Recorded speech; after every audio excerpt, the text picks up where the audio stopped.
गणेश जी विघ्न विनाशक व शीघ्र प्रसन्न होने वाले देवता हैं। अगर कोई सच्चे मन से गणेश जी की वंदना करता है तो गौरी नंदन तुरंत प्रसन्न होकर उसे आशीर्वाद प्रदान करते हैं। वैसे भी गणेश जी जिस स्थान पर निवास करते हैं उनकी दोनों पत्नियां रिद्धि तथा सिद्धि भी उनके साथ रहती हैं। उनके दोनों पुत्र शुभ व लाभ का आगमन भी गणेश जी के साथ ही होता है। कभी कभी तो भक्त भगवान को असमंजस में डाल देते हैं। पूजा पाठ व भक्ति का जो वरदान मांगते हैं वह निराला होता है। काफी समय पहले की बात है, एक गांव में एक अंधी वृद्ध महिला रहती थी। वह गणेश जी की परम भक्त थी। आंखों से भले ही दिखाई नहीं देता था, परंतु वह सुबह शाम गणेश जी की वंदना में मग्न रहती। नित्य गणेश जी की प्रतिमा के आगे बैठकर उनकी स्तुति करती, भजन गाती व समाधि में लीन रहती। गणेश जी वृद्ध महिला की भक्ति से बड़े प्रसन्न हुए।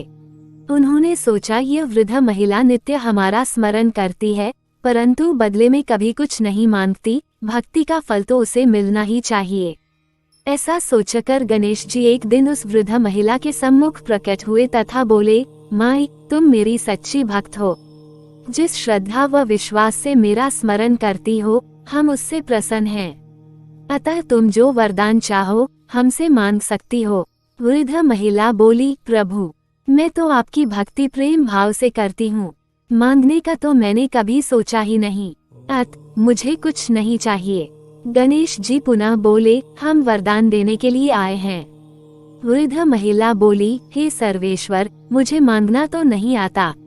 अगर आप कहें तो मैं कल मांग लूंगी, तब तक मैं अपने बेटे व बहू से भी सलाह मशवरा कर लूंगी। गणेश जी कल आने का वादा करके वापस लौट गए। वृद्ध महिला का एक पुत्र व बहू थे। वृद्ध महिला ने सारी बात उन्हें बताकर सलाह मांगी। बेटा बोला, माँ, तुम गणेश जी से ढेर सारा पैसा मांग लो, हमारी गरीबी दूर हो जाएगी, सब सुख चैन से रहेंगे।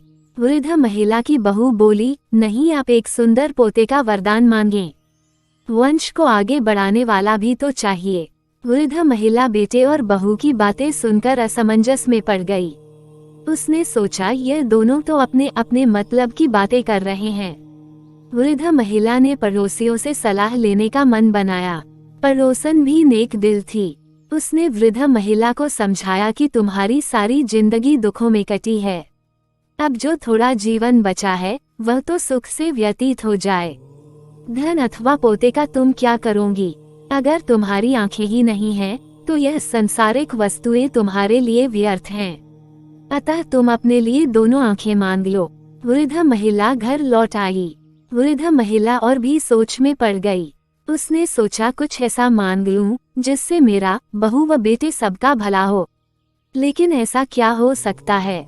इसी उधेड़पुन में सारा दिन व्यतीत हो गया। वृद्ध महिला कभी कुछ मांगने का मन बनाती तो कभी कुछ, परंतु कुछ भी निर्धारित न कर सकी।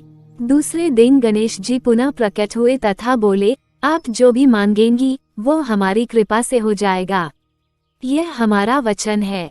गणेश जी के पावन वचन सुनकर वृद्ध महिला बोली, हे गणराज, यदि आप मुझसे प्रसन्न हैं तो कृपया मुझे मनइच्छित वरदान दीजिए। मैं अपने पोते को सोने के गिलास में दूध पीते देखना चाहती हूँ। वृद्ध महिला की बातें सुनकर गणेश जी उसकी सादगी व सरलता पर मुस्कुरा दिए। बोले, तुमने तो मुझे ठग ही लिया है। मैंने तुम्हें एक वरदान मांगने के लिए बोला था, परंतु तुमने तो एक वरदान में ही सब कुछ मांग लिया। तुमने अपने लिए लंबी उम्र तथा दोनों आंखें मांग ली हैं। बेटे के लिए धन व बहू के लिए पोता भी मांग लिया। पोता होगा, ढेर सारा पैसा होगा, तभी तो वह सोने के गिलास में दूध पिएगा। पोते को देखने के लिए तुम जिंदा रहोगी, तभी तो देख पाओगी। अब देखने के लिए दो आंखें भी देनी ही पड़ेंगी। फिर भी वह बोले, जो तुमने मांगा वे सब सत्य होगा। यूं कहकर गणेश जी अंतर्ध्यान हो गए। कुछ समय पश्चात गणेश जी की कृपा से वृद्ध महिला के घर पोता हुआ। बेटे का कारोबार चल निकला तथा वृद्ध महिला की आंखों की रोशनी वापस लौट आई।